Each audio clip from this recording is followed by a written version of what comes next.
ब्याह आपरे कंवर साहब श्री मुरलीधर जी के साथ है। शुभ संवाद 2081 फाल्गुन पदी दिनांक 14 फरवरी 2025 शुक्रवार वार होवना तय हुयो है।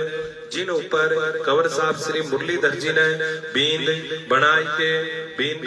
भागो पेराई के मोड़ तुरा किलंकी लगाई के खूब सजाए धजाए ने अच्छी तरह से छोकी बारात सजाए के मोटी मोटी मूछ वाला काली काली मूछ वाले धोली मूछ वाले भूरी भूरी मूछ वाले धोती चोला वाले पैंट कोट वाले ब्याणी जी साने केड़ो है ब्याई जी सारे अंतर फूल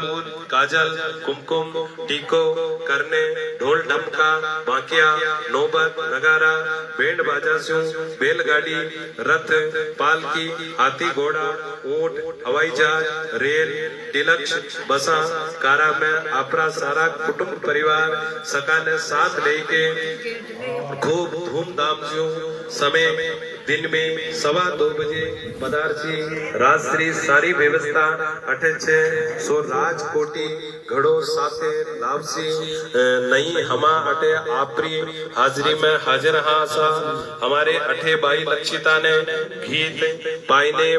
बान बिठाई के दिराई चासे आप श्री कंवर साहब जी